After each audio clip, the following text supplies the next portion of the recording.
Is this a battle for the Fox media empire? This is Washoe County Courthouse. Inside are Rupert Murdoch, 4 of his children, and a lot of lawyers. According to the New York Times, this is the first time in 2 years they've all been under the same roof. The Murdochs have turned against each other, They hated each other. divided into 2 factions, and now they're at war. They're fighting over the family business, the most powerful media empire the world has ever seen. If Rupert Murdoch is not the most powerful media mogul in the world, he would like very much to be. Donald J. Trump. Trump is at his best when he's sort of slightly tongue-in-cheek like that. He's a very funny guy. These companies control the news for millions of people, what they see, read, and hear every day. It's a conservative media. News speaks directly to America's conservative voters and to its current president. Rupert Murdoch is now 93 years old, and at this point, it's still not clear who will succeed him. Have your dad ever had this conversation with you? Someday you'll run this company. No. My father's focused on, the day-to-day. That's really not an issue that I concern myself with. As I said, Lots of other people concern themselves with. That's their business. I've always and will always strive to be qualified and considered for that position. It's not my decision. One side wants to seize control of the family trust. The other wants to stop them at all costs. Whoever wins will have enormous political influence.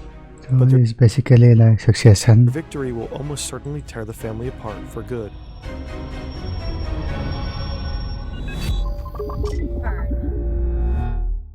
Much of our research for this video draws on reporting from the New York Times, The Atlantic, and other accredited news outlets. Direct quotes attributed to members of the Murdoch family are largely based on this reporting. All sources are listed in the video description. That said, many details and nuances could not be independently verified by us. We also contacted all major Murdoch family members to request statements confirming the main aspects of the story, but none responded. It's early Sunday morning, and young Rupert Murdoch is still in bed. He's 21 now. He's always been a bit of a loner, but now, at Oxford, he's coming out of his shell. He's socializing and dabbling in left-wing politics, even joining the Labour Party. But what he really wants, more than anything, is the respect of his father. Sir Keith Murdoch is an Australian newspaperman. He dreams of creating a national news chain in Australia, so he skillfully cultivates political influence to bypass media regulations. So Keith burns with ambition. He hoped his son would too. But Rupert never did well in school. He preferred to skip class to go gamble on horse racing. All his life, Gambling? Rupert has Come worked for his on. father's approval, but now he'll never have the chance to earn it. I was sleeping in one Sunday morning when my tutor came in and woke me up, told me that my father had died. Any memory I really have of it is one of complete shock. Rupert flies back to Australia as fast as he can, but he misses his father's funeral. Then he finds out that his inheritance is significantly diminished. Sir Keith established family trusts back in the 1930s. Family trusts are commonly used to manage assets and pass on wealth to future generations. But Sir Keith's death is sudden and unexpected, and his estate carries a serious amount of debt. To pay this off, Rupert's mother had to sell off half of his father's estate. Now, Rupert is furious. He's been cheated. Instead of the empire his father was working to build, he inherits just a single local newspaper, the News of Adelaide. He takes it and does what his father never could.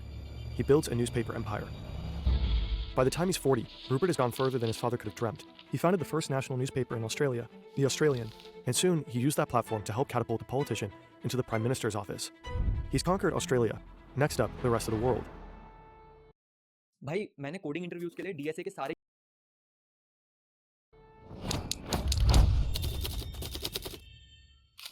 This is Chequers, the British Prime Minister's 600-hectare county estate, located 50 kilometers from London. It's afternoon. Prime Minister Margaret Thatcher is sitting down to eat. Thatcher wants to keep this lunch a secret. For the rest of her life, she'll deny it ever happened. But notes in her official archive tell a different story. Sitting across from her is Rupert Murdoch. In a few months, Rupert will turn 50. He's easily one of the most powerful figures in Australian media. His company, News Corp, dominates about 2/3 of the newspaper market in the country. And it's gone global, acquiring newspapers in the UK and the US. Now he sets his sight on a new prize, the Times of London, one of the oldest and most respected newspapers in the world.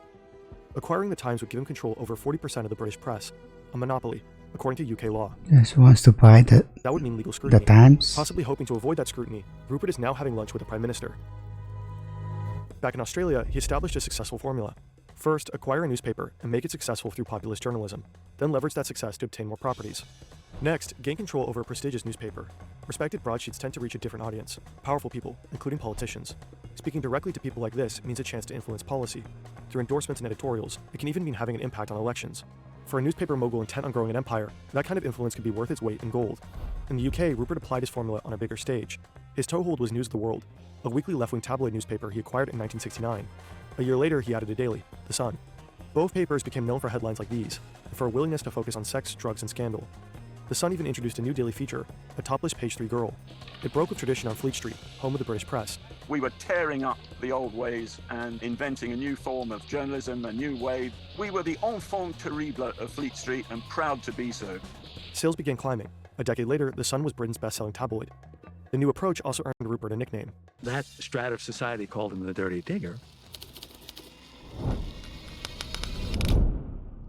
Now Rupert is making his case to Thatcher for why he should be allowed to take over the Times of London. He just wants to make improvements to the paper, he says. He'll be a hands-off owner. Later on, he'll guarantee this with a written promise. Afterward, he thanks her for the lunch with this handwritten note. He calls her, "My dear Prime Minister." There's no evidence that Rupert and Thatcher made a deal. Thatcher carefully avoids any suggestion of this, even in her own documents. Her official record of the event states she did no more than wish him well in his bid. But this official record doesn't even cover the entire So meeting. what does he actually do? Just the salient points. And in accordance with Thatcher's wishes, it was kept confidential. No one outside of the Prime Minister's office was to know about her lunch with Rupert. This has led some to speculate that over lunch, Rupert Murdoch and Margaret Thatcher may have arrived at an understanding. What is certain is that within weeks, the Monopolies Commission decides not to look into Rupert buying the Times. Soon, he owns the paper. At the same time, Britain is stuck in a recession. Thatcher is deeply unpopular. But in April 1982, Britain goes to war with Argentina over the Falkland Islands, and Rupert's tabloid, The Sun, goes all in on supporting it. As Britain's best-selling tabloid, The Sun reaches a huge portion of the British public, and many believe its aggressive support for the war hugely boosted Thatcher's popularity. Some have even suggested this might have saved her prime ministership. Rupert applies his formula on the other side of the Atlantic too. His tabloid, New York Post, helps deliver the long-shot candidate at Koch to the New York City's mayor's office. I wouldn't be in a position to say I was mayor of New York City if Rupert hadn't endorsed me. He gave me credibility. Then the Post gets behind Ronald Reagan's presidential candidacy. The endorsement of the New York Post of Ronald Reagan was crucial. Reagan carried New York State in the 1980 election. During the Reagan administration, Rupert's drive to expand faces fewer barriers. At the time, American regulations prohibit owning a major newspaper and a television station that share the same market. Under the Reagan administration, the Federal Communications Commission temporarily waives these regulations for Rupert. Only American citizens can directly own more than 20% of a TV station. So Rupert applies for citizenship. In September 1986, he receives it, quickly enough that some claim his application was fast-tracked. With these roadblocks out of the way, he's free to buy a handful of television stations. Then he buys a movie studio, 20th Century Fox. He buys the whole thing? A month after receiving his American citizenship, he combines these new assets and launches the first new major Yeah, they have money, just buy it. broadcast television network since the 1950s. Fox's shows are a bright, edgy alternative to straight-laced broadcast television, and Living Color presents sketch comedy with a black, hip-hop inflected perspective. The Simpsons and Married with Children reinvent the family sitcom as dysfunctional and even racy. And then Reagan eliminates the fairness doctrine, which had required broadcasters to give equal time to both sides of controversial issues. Many see this as paving the way for partisan media, and eventually a channel that will change the American media landscape forever. This is your brain when you're struggling to focus. It's like a Thank you very much for your attendance at such short notice. You have the press statement, I think, which tells you everything. On January 30th, 1996, Rupert Murdoch announces the Fox News channel. His network TV station, also called Fox, has been on the air for a decade. Now he's finally making the leap to cable. Rupert's news station will be challenging the 400-pound gorilla of 24-hour news, CNN. To pull it off, he hires this man. I'd like to thank Mr. Murdoch for the kind words. Thank you all for coming this morning on short notice. I know that you're good journalists, therefore. His name is Roger Ailes. Rupert hired him to build Fox News from scratch. They have a lot in common: conservative politics, an instinctively anti-establishment point of view aimed at what they see as liberal elites, and has a crystal clear vision for Fox News. The network will cater to an overlooked audience: older, white, less educated, church-going, rural, and most of all, conservative, so-called Middle America. The two men will reportedly joke that they've uncovered a whole new market: half the country. Ailes was media advisor to Presidents Richard Nixon, Ronald Reagan, and George H.W. Bush. He knows the target demographic well. He's also a controversial figure in the media landscape. Just weeks before the debut of the Fox News channel, he left a job at NBC after reportedly hurling an anti-Semitic slur at a co-worker. And he's known as a magician of the divisive power of media. For Fox, he's later quoted as saying, "It's not enough that conservatives like us, but that liberals hate us." Fox News Channel, fair and balanced. When Fox debuts, the studio looks cheap, thrown together, but it's undeniably different. It's colorful and deliberately edgy. Over and over, the station's slogan is repeated: fair and balanced. It worked, and ratings soared. By 2002, Fox News had become the most watched cable news channel in America. For many conservatives, it became the only channel, and its base was always expanding. In 2007, a study found that when Fox News entered a local media market, it pushed viewers to the right and made them more likely to vote Republican. This was called the Fox News effect. If a Republican politician wanted to reach their base on the national stage, it was said the only road went through Fox. Republicans originally thought that Fox worked for us, and now we're discovering we work for Fox. News Corp's power and influence now spans several continents, but Rupert himself was aging. He had always considered his empire a family business, and like his father, he had considered his legacy. My two sons are very interested in having major careers, and I'm doing what I can to train them, give them opportunities, and see what mistakes they make and what triumphs they have. But which of his children would one day take control? On that point, Rupert could be maddeningly hard to read. You have 3 adult children, Lachlan, James, and Elizabeth, each of whom is now a very accomplished media executive in his own right. At the same time, you have reportedly told your biggest outside shareholder, Prince Walid, quote, "I'm going to stay on as CEO until I'm 130. So, as I say, more realistic than that, really. Rupert Murdoch raised his children to be media moguls. He pushed them to be part of his empire. We knew that Dad loved the time he had with us, and he wanted us to be part of his world. And I think that as a child, you have to be part of that world in some ways if you are going to be engaged with him. One day, one of them would take over the family business. But which one? According to observers, the children were constantly trying to figure out where they stood with their father. Who did he favor at any given time? Family life revolved around succession. Each child grew up trying to prove themselves worthy. Elizabeth Murdoch is often described as bright, capable, and like her father. With his help, she purchased a pair of television stations in California. About a year later, she sold them for a $12 million profit. Soon, she'll be climbing the corporate ladder at her father's satellite TV station, B-Sky B. She's tough, ambitious, and has her eye on the top job. I have always and will always strive to be qualified and considered for that position. It's not my decision. But in the race for succession, many believe she has a handicap. It has been said that he's never been a person particularly comfortable with women in senior positions. You got a quote on that? I haven't got a quote on that. It's been said. As I said. I don't think he ever actually said. I don't know if that's true. I can think of a number of senior women that he's come to count on and rely on in very, very important positions. I think Dad is traditional in many ways. Lachlan Murdoch is Rupert's eldest son. He's often said to be the apple of his father's eye. He He just graduated from Princeton University. Now he's working on his father's newspapers in Australia. He's young, rich, and a budding celebrity. Have your dad ever had this conversation with you? Someday you'll run this company. No. My father's focused on, the day-to-day. Prudence is Rupert's only child from his first marriage. She's also the only Murdoch sibling to avoid the family business, though her husband works for News Corp. She's not competing. James That's Murdoch nice. is often called the family rebel. Dropped out of Harvard to follow the Grateful Dead on tour. Founded a hip-hop label, Raucous Records. Yeah, that's really not an issue that I concern myself with. As I said, Lots of other people concern themselves with. It looks like Dwight. Business. Anna Murdoch is Rupert's second wife, and has been part of News Corp since she was 18 years old. She met Rupert while interviewing him for one of his Australian newspapers. Anna's on the News Corp board of directors. She's mother to Elizabeth, James, and Lachlan, and she helped raise Prudence. As they grow up, Anna worried about what the competition to succeed their father was doing to her children. Your sons, are they planning to go into the newspaper business? I think so, and so is my daughter. I mean, I can see lots of arguments along the way. Yeah. Who knows what will happen? It wasn't always easy. Rupert's work always came first. Newspapers are in his blood. He's a good Australian businessman who's come here. I'm going to show you how to do it. And it never, ever stopped. It is awful sometimes, and it is lonely, and you are cut out of it. But I don't think I'd change it for anything at all. For decades, Anna's been patiently waiting for him to retire so they can enjoy their golden years together. On that day, he would name his successor. Win or lose, the children would all be free of their burden of succession. Who's going to be successor then? Anna could enjoy life with her husband, free from the burden of News Corp invading every second of their lives. But instead, in 1998, everything changed. What if your YouTube binge sessions could actually dive into details? By now, Rupert is 67. He still hasn't retired, and he's met someone else. Her name is Wendy Deng. She works at one of Rupert's TV stations in China. She's been acting as his private translator when he visits the region, and she's half his age. Rupert insists nothing is going on, but Anna is sure he's having an affair. Either way, he swiftly cuts Anna out of his personal and professional lives. At first, Rupert and Anna announce that their separation will be amicable. Anna will remain on the News Corp board. But then in News Corp's annual report, Anna reads that she's retiring. Then she claims he gave her a direct order. You get off the board. But Anna has one last card to play. Legally, she's entitled to have the assets Rupert has created since they've been married. But she wants something else. Anna sees what competing for succession is doing to her children, and she wants to make sure Rupert can never toss them aside, like he has her. To protect them, she wants to ensure that all four will inherit a share of the family business, so she sacrifices half of what she's entitled to in the divorce. In exchange, Rupert agrees to restructure the family trust. His 4 children will each control a single vote within the trust, while Rupert will control 4. But when he dies, his votes will disappear. Elizabeth, James, Lachlan, and Prudence will control the trust assets equally. These assets have been valued at $7 billion. But there's an even bigger prize. They include almost half of the voting stock and 2 of the most influential media companies in the English-speaking world. The voting power will also belong to Rupert's children equally.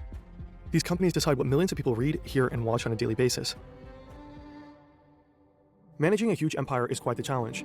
You don't need to be a media mogul to know that one of the biggest hassles in any workplace is the chaos of disconnected tools and software platforms. But there's a solution: Odoo. Odoo is a single centralized platform for managing your entire business. You need to track 45 app management apps. Odoo grows life, all available. And trust, News Corp owns media properties all over the world. The other is the most profitable cable news channel in America. In time, it'll become much more. James will later say that with the trust, the idea was that it would incentivize us to cooperate. What actually happens is very different. And at the heart of it is Fox News. This plane is flying from Sydney to New York. Inside it, Lachlan Murdoch is brooding. A few months from now, Lachlan will describe the events that follow to a reporter for New York Magazine. Our description is largely based on that reporting. Lachlan is now 33 years old. 5 years ago, his father promoted him to Deputy Chief Operating Officer of News Corp. As Deputy COO, Lachlan is responsible for running the New York Post, the publisher HarperCollins, and 35 TV stations. Rupert is still head of the company, and he shows no signs of slowing down. But he's now 75 years old. One way or another, he'll have to step down soon. It's an open secret that Lachlan is winning the race for succession. At this point, his sisters are out of the running, and his brother James trails behind. Lachlan has long seemed to have an advantage. He's very much his father's son, sharing his conservative politics and deep love for Australia. In 1997, Rupert told an interviewer that of his children, Lachlan was first among equals. But something isn't right. Lately, is he going to be the he's successor? in conflict with Roger Ailes, the father of Fox News. As one of Rupert's most trusted executives, Ailes is largely allowed to do what he likes. This includes pushing his ideas for the TV stations Lachlan is in charge of. Ailes' most recent idea is a show called Crime Line. For financial reasons, Lachlan turned it down. According to New York Magazine, Ailes went to Rupert and told him about Crime Line. Rupert told him, "Do the show, don't listen to Lachlan." Lachlan feels undermined by Rupert, and it isn't the first time. Now he's heading back to America. He and his father are going to have a talk. In New York, Lachlan and Rupert discuss the situation over lunch. Rupert listens. He offers suggestions, maybe changing the organization chart. But Lachlan knows his father isn't going to change. He wouldn't ask him to. Still, if things stay as they are, their relationship could seriously deteriorate. Something begins to dawn on Lachlan. He's used to thinking about himself in relation to the company, and to his father. It's just difficult to sort of uncouple your life and your identity from the company, he thinks. Then he makes a decision. I have to do my own thing, he says. I have to be my own man. And with that, he steps down as Deputy COO and moves back to Australia with his family. He remains on the News Corp board, but in the race for succession, he's no longer the leader. Suddenly, James is. By this time, James is a long way from his years as a rebel.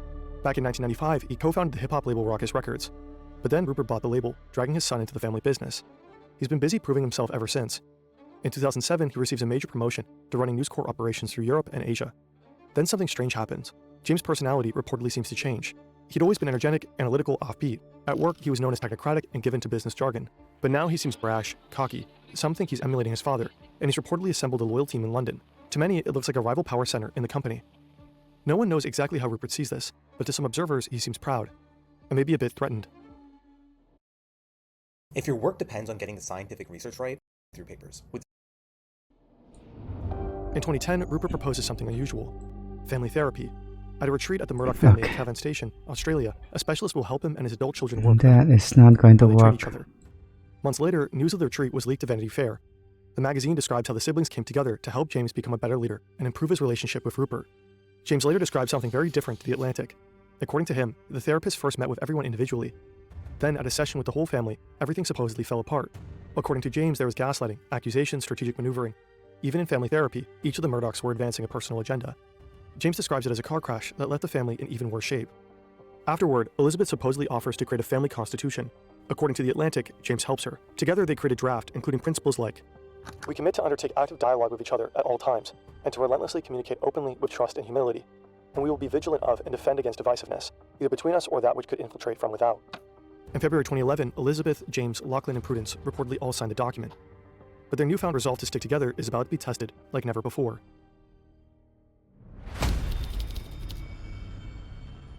This is Rupert Murdoch's war room. Rupert is fighting to contain the biggest scandal in News Corp history. Elizabeth is advising him and also providing emotional support. According to reporting, she thinks the best public relations move would be to let someone in the family take the fall. And her brother James is in charge of News Corp operations in Europe and Asia. It should be him.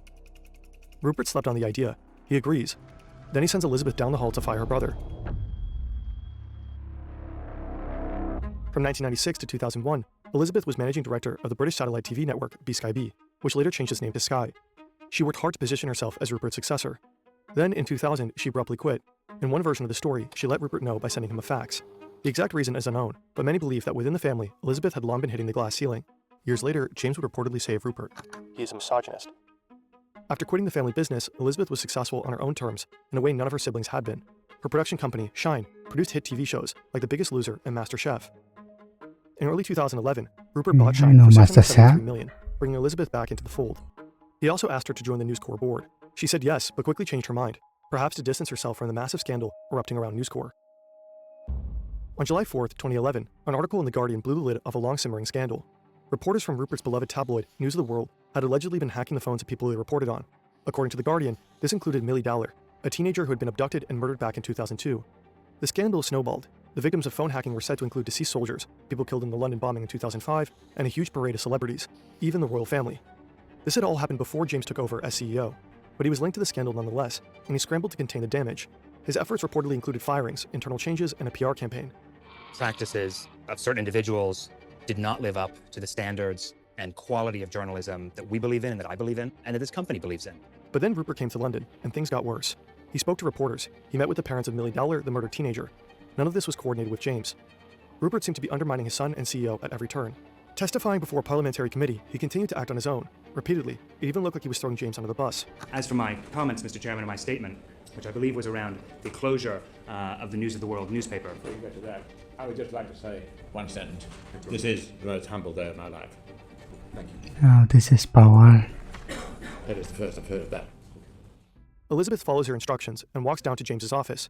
She tells him that both she and their father think he should step down. Years later, James will describe his feelings in extended interviews with The Atlantic. He's stunned at Rupert's cowardice. He tells Elizabeth to make their father do the dirty work himself. Elizabeth and James's relationship will never be the same. For years, the two siblings will barely speak. Elizabeth will eventually call the episode one of her life's biggest regrets. James denies knowing the phone hacking had been a widespread problem, but his own employees claim under oath that they told him about it. The parliamentary committee concludes that, at minimum, James has shown an astonishing lack of curiosity. The scandal forces Rupert to shut down News of the World, the tabloid that established him in the UK. To contain the fallout, he also splits his empire in two. Print media remains part of a reconstituted News Corp, while television and film become 21st Century Fox. James takes most of the blame for the scandal. Rupert relocates him to New York, where he's made Deputy Chief Operating Officer of News Corp. It spun as a promotion, but James was running operations in Europe and Asia completely on his own. In New York, he reports to the COO. He's back under his father's watchful eye. Who are you loyal to? 4 years pass. Rupert is now 83 years old, and he's still the head of his companies. It's lunchtime in the corporate dining room at Fox News headquarters. Rupert Murdoch is having lunch with Jared Kushner, Ivanka Trump, and her father. Right as their food hits the table, Donald Trump shares his big news. He's running for president. Rupert's eyes reportedly stay on his soup. He says only that Trump will have to be ready to take some hits in the press. The two men have known each other a long time, going all the way back to New York in the 70s and 80s. Rupert is close friends with Jared Kushner. They've even vacationed together. Rupert is politically conservative, and in 2011, Fox News was the platform for Trump's false birther crusade, in which he repeatedly claimed that President Barack Obama lacked an American birth certificate. But according to an unconfirmed account by author Michael Wolff, who has interviewed Rupert extensively, Rupert supposedly considers Donald Trump, quote, a fucking idiot. When the time comes for the first Republican primary debate, New York Magazine claims he instructs the moderator, Megyn Kelly, to make things hard for Trump. You call women you don't like fat pigs, dogs, slobs, and disgusting animals. But when Fox hosts continue to support other candidates and mock Trump, he skips the channel's second debate. Trump's base and Fox's core audience are largely the same people. Without him, the second debate on Fox gets about half as many viewers. Trump may be a fucking idiot in Rupert's mind, but he seems to be crucial to Fox's ratings. The question is, can Rupert afford not to back him? It's a major turning point for Fox News. As the 2016 Republican presidential primaries wind down, Trump was starting to look inevitable. So Fox literally met President Trump. Now, the support of the Murdoch media had become crucial to Republican candidates. But Trump flipped this around. Thanks to social media, he had his own loyal audience. If Fox didn't support him, they might just go somewhere else. Thanks to alternatives like Breitbart and One American News, Fox was no longer the only conservative media outlet in town. So Rupert seemingly pivoted. Pro-Trump articles began popping up in the editorial section of the Wall Street Journal, a Murdoch paper. The covers of the New York Post began celebrating Trump's politically incorrect stances, and Fox News featured hours of pro-Trump programming in its primetime lineup. At Fox, Trump was now the guy. According to at least one Fox anchor, the new rule was, don't bash him. The anchor is quoted saying, we've thrown in the towel. In November 2016, Trump won the presidency. Right away, Rupert begins visiting the White House. He's frequently on the phone with the new president, sometimes weekly. It's the culmination of Rupert's outsized ambition. He's come a long way from his secret lunch with Margaret Thatcher. He now has a direct line to the White House. Over the phone, Trump reportedly says to him, Rupert, you love this shit. Soon, Fox's lineup changes. It seems more closely aligned with Trump's politics, with pro-Trump personalities like Tucker Carlson and Sean Hannity filling primetime slots. Trump often gets up early and watches Fox. All about the reviews, huh? Then seemingly tweets about what he's seen. Commenters begin to notice a feedback loop developing. Some note that at times it's hard to tell where policy positions come from, Trump or Fox. There was a time when Fox drove Republican politics. Now it's becoming something totally new, a TV network that, to many, looks inseparable from the White House. Fox is arguably more powerful than ever, and it's still unclear who will follow in Rupert's footsteps. More than a year earlier, this is the Lambs Club in Midtown Manhattan. James Murdoch is flying to Indonesia today, but he's made time for lunch with Lachlan and the COO of News Corp before he heads to the airport. Years from now, he'll discuss the events that follow in his interview with The Atlantic. James is 42. It's been 4 years since the phone hacking scandal, and its effects are still being felt. Still, the succession race may be coming to an end. When the time comes, reports say, James will be the CEO of 21st Century Fox. Lachlan will be given a ceremonial title. But then something unexpected happens. Lachlan breaks the news. He's returning to the US to run 21st Century Fox. Lachlan, who quit years ago and hid in Australia while James toiled in the company and took the blame when things went wrong. Lachlan is going to be his boss. At this point, James has been in the family business for almost 20 years. He's paid his dues. But behind his back, his father has been making plans for his brother to return. In fact, he'd never fully given up on bringing his favorite son back. I hope, and I've said from the day he went back there, that he's going to come back here. James does not want to report to his brother. He gets up and heads to the airport. While he's gone, he ignores messages from Rupert and Lachlan. Rumors about him resigning whip through the company. By the time he returns, Rupert has changed his tune. James will still become CEO. Lachlan will be chairman. In reality, he sets his sons up as co-leaders. Both are expected to sign off on every major decision. But according to several accounts, the arrangement is a disaster. The brothers are unable to work together. In the fall of 2018, James spots a way out. A deal is beginning to take shape. Disney will buy nearly all of 21st Century Fox's assets, but not Fox News. James is enthusiastic. The deal could give him cover for exiting the company. Lachlan, on the other hand, is reportedly enraged. He's relocated his family from Australia to be head of a top-tier media property, and his father wants to sell it out from under him. In his interview with The Atlantic, James describes events coming to a head. Over dinner at the Gramercy Tavern in New York, Lachlan blows up. He rants about the deal, makes threats, and finally storms out. On the way out, he tells Rupert that if the deal goes through, you will not have a son. Then he looks at James, and you won't have a brother. But less than a year later, it happens. Disney buys 21st Century Fox. Rupert's children receive an enormous payout from the family trust, about $2 billion each. James steps down as CEO of 21st Century Fox and exits the family business. Lachlan becomes chief executive of Fox, and along with Rupert, co-executive chairman of Fox and News Corp. The father and his favorite son are left running the family business together, just as Rupert always dreamed. The fight for succession seems to finally be over, but the real battle is about to begin. What? There's another one? November 3rd, 2020, election night, Trump versus Biden. Americans are glued to their screens. One by one, voting ends in each state. Millions of ballots are counted, and projections begin to take shape for the winner in each of the 50 states. Those projections are influential. They can shape public perception of who's going to win. Just before 11:20 p.m. Eastern Time, Fox News makes a bold call. He's calling Arizona for Joe Biden. That is a big get. It's a risky move. Arizona is a hotly contested state in the presidential election, and data is still coming in. But being first to call the state could be a journalistic coup for Fox. It's only prudent for the election desk to get approval before taking such a risky move. Much later, a Murdoch biographer describes the decision this way. The Fox higher-ups sign up on a call one by one. The decision eventually reaches Lachlan, then Rupert. Will he approve announcing such a huge loss for Trump? Fuck him, Rupert reportedly says. Fox made the projection. The Trump team is furious. Easy. They barrage Fox with demands the call be reversed. Fox refuses. But it seems Fox's audience is also furious. In the days that follow, ratings plummet. Then Fox pivots. Tonight, every American should be angry. You should be outraged. You should be worried. You should be concerned at what has happened in the election. The Dominion software system has been tagged as one allegedly capable of flipping votes. How, for example, did senile These people are insane, bruh. hermit Joe Biden get 15 million more votes than his former boss, rock star crowd surfer Barack Obama? It gets behind Trump's false narrative about the election being stolen. None of the higher-ups at Fox seem to believe those claims. Rupert reportedly calls them really crazy stuff. Still, internal communications show that many inside the network believe that Fox needs to get back in its audience's good graces to recover in the ratings. It's possible that echoing whatever Trump says will do that. But that will both cost Fox and the Murdoch family dearly. After Fox promotes the Stop the Steal narrative, Dominion Voting Systems, a voting machine company, sues the network for defamation. Fox settles out of court for almost $800 million. The Murdoch empire skews politically conservative, but the Murdoch children seem to vary. As Fox News transforms under Trump, experts say the political differences become more stark. Lachlan has long been known as conservative, but according to his brother James, something changes. He now seems more partisan and reactionary, even willing to consider far-right ideas like white nativism. Commentators have long seen Elizabeth and Prue as more liberal than the rest of the family. They've never said so publicly, but as the family business drifts rightward, private communications obtained by journalists seem to indicate a willingness to push back against positions like climate change denial. James's politics have always been harder to pin down, But just before leaving the family business, he begins to give hints of where he stands. Back in 2017, neo-Nazis marched in Charlottesville, Virginia. They carried torches and chanted, "Blood and soil," and Jews will not replace us. There are violent and even deadly clashes with counter-protesters and police.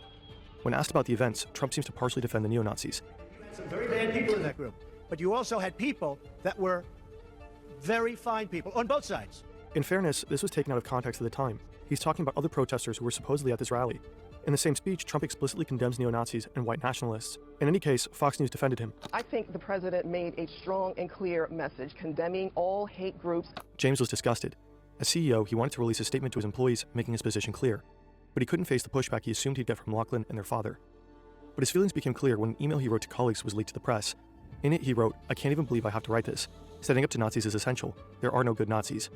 James saw this as a nonpartisan matter. He didn't necessarily mind catering to conservative viewers. He did want to at least nudge the company towards accountability and higher editorial standards, but he believed Rupert would never allow him to change the company's direction or decouple it from Trump. The battle for succession seemed resolved. It was Lachlan, but all four siblings still had a vote on the family trust. That made their opinions on Fox's political orientations especially relevant. If James, Elizabeth, and Prudence decided to change Fox's direction, all they had to do was wait for Rupert to pass away. At that point, they would outvote Lachlan. That very prospect would ignite the Murdoch family's final battle.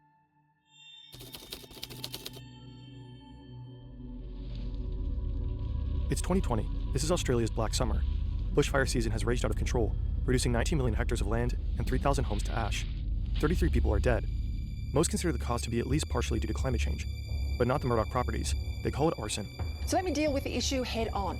Does climate change Arson from there? Come on. fires?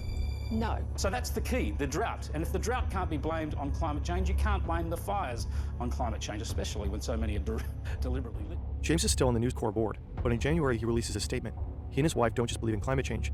They're particularly disappointed with the ongoing denial among the news outlets in Australia, given obvious evidence to the contrary. According to James, the rest of the board is so angry that he's pressured to resign. And he does, cutting his last remaining tie to the family business. Except for the trust. Speculation runs rampant. The media begins to report a rift in the family. Some ask if James is willing to contradict the company's climate change denialism.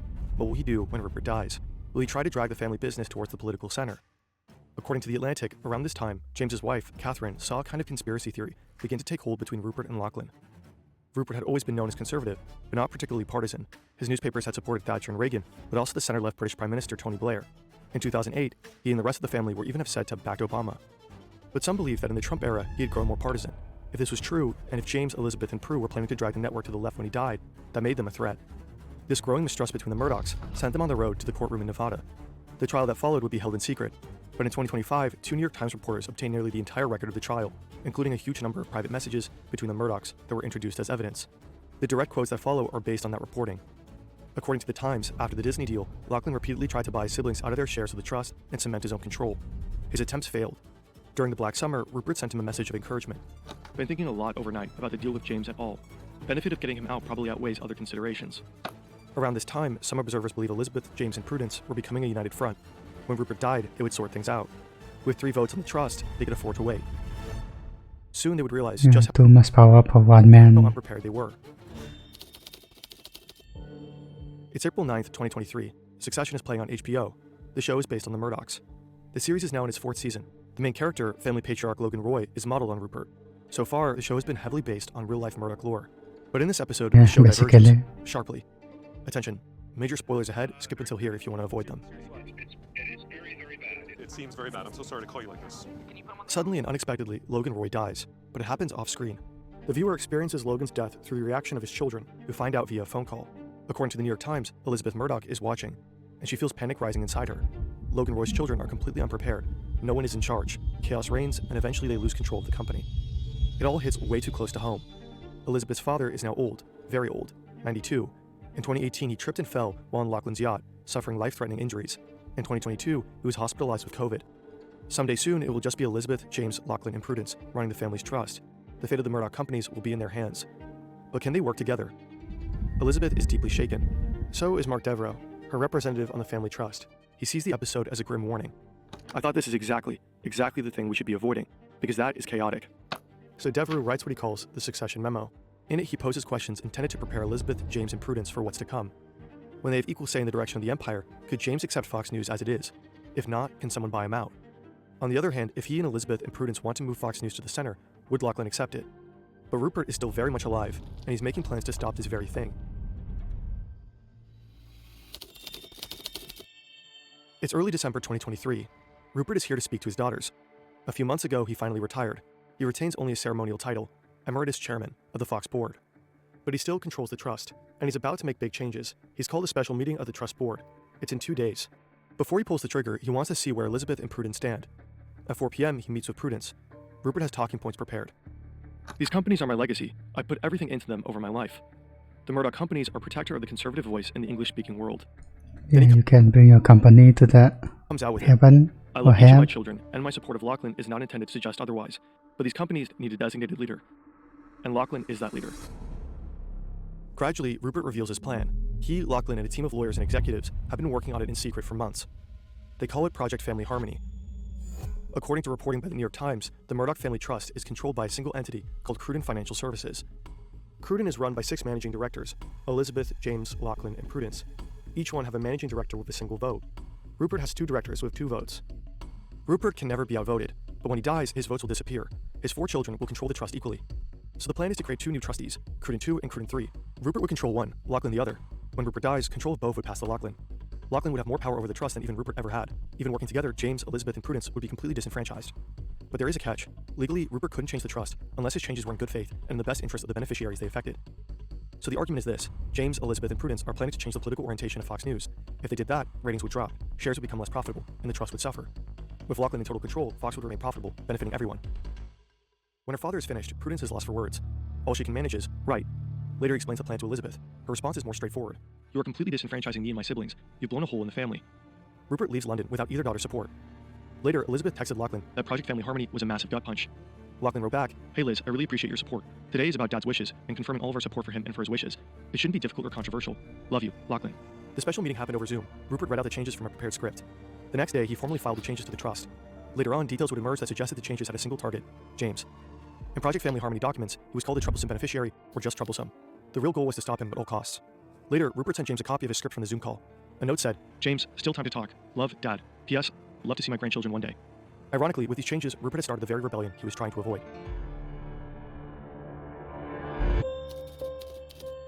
It's September 16th, 2024. Washoe County Courthouse. Immediately after Rupert filed the changes to the trust, Elizabeth, James, and Prudence formally objected.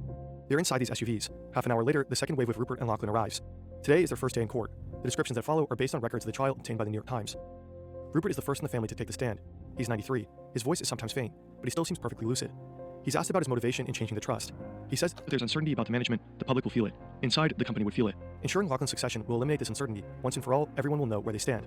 I just felt sure, very certain, that if these things weren't settled, there would be trouble, and the trouble would be damaging.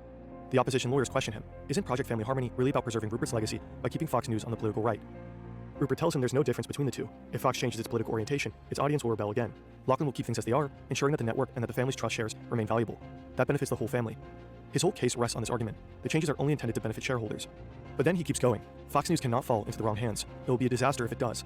And the one at fault is James. Because of him, Elizabeth and Prudence will have to choose between their brothers if one day they all share control over the trust. After his testimony, Rupert is excused from court due to illness. But James suspects another reason: cowardice. On day 3, Elizabeth takes the stand. Rupert's lawyer paints her, Prudence, and James as spoiled billionaire children determined to thwart the man who had made them wealthy beyond most people's wildest dreams. Hasn't Elizabeth been fortunate to have become a multi-billionaire thanks to her father's enormous generosity? Kinda true. Elizabeth replies, I wouldn't call it generosity, but his enormous success, yes. She is grateful to her father, though. All her life, he had mentored her in media and business. I feel like I was taught at the feet of the master. The lawyer hones in on a meeting that took place a year before. James, Elizabeth, Prudence, and their spouses had all met for dinner at Claridge's, a London hotel and restaurant. Beforehand, the siblings had met in a private conference room for 90 minutes. They caught up, talked about the succession memo and plans for Rupert's death, and complained about Lachlan and their family. Or so they said. Before the trial, a piece of evidence had come to light. In his diary, Prudence's representative to the trust had written about the brothers' activities in the meeting at Claridge's. In it, he writes that the three are planning to get rid of Lachlan. Rupert's lawyers paint the picture of a full-blown conspiracy. Elizabeth's lawyer develops a competing image. Rupert and Lachlan are the ones who've been scheming. It's Project Family Harmony that has torn the family in two, not some supposed conspiracy by Elizabeth, James, and Prudence. He asks Elizabeth to describe how Rupert explained his plans to her. She describes feeling angry and betrayed. What is your relationship with your father like today? The lawyer asks. Absent. What was it like before the December 6th special meeting? Unbelievably close. In the afternoon on day 3, James testifies. Rupert's lawyer seeks to portray him as a resentful son plotting his revenge, a puppet master scheming to undermine his brother.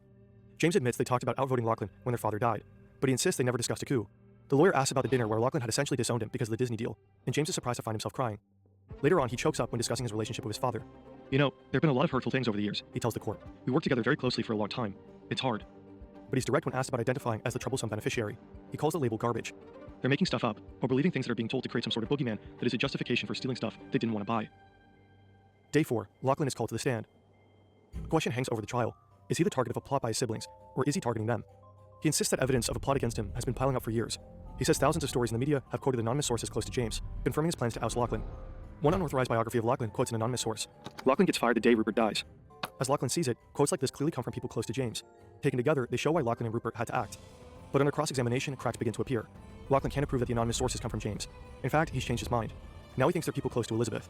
But it's revealed that the source of the biography quote is much closer to Lachlan. It's a friend and advisor of Lachlan's who spoke to the author for more than 14 hours, and Lachlan had approved it. At least some of his evidence of a plot had come from within his own camp. Lachlan is forced to walk back other things too. And he admits that changing the trust wasn't Rupert's idea, it was his. On December 7th, the probate court commissioner filed his report. It was unambiguous, even harsh.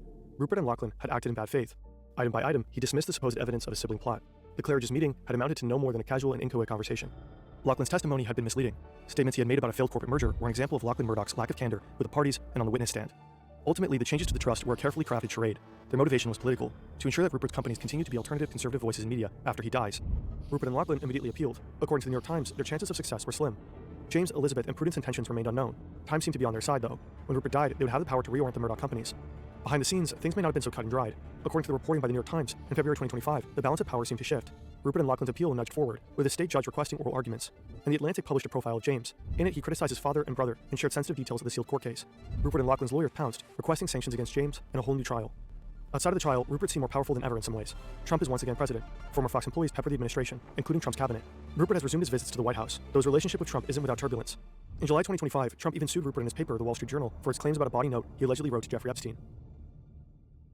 As the appeal seemed to progress, the Murdochs headed back to the negotiating table. In September 2025, a deal was announced. Elizabeth, James, and Prudence would sell their shares of their empire for $1.1 billion each. The current Murdoch family trust would be dissolved and a new one created, including Lachlan and Rupert's two daughters with Wendy Deng, Grace and Chloe. In a way, both sides could claim victory. Elizabeth, James, and Prudence were finally severing their ties with an empire they increasingly seemed to disagree with politically, and doing so with an impressive payout. Lachlan would succeed his father as head of the family business, and Rupert, after decades of intrigue and infighting, is finally legacy. In Lachlan's hands, Fox News and News Corp seem likely to stay reliably conservative. They will remain what Rupert has always envisioned, a family business. But the family itself may never be the same. So how long is he living, bro? Bro, it's not 100.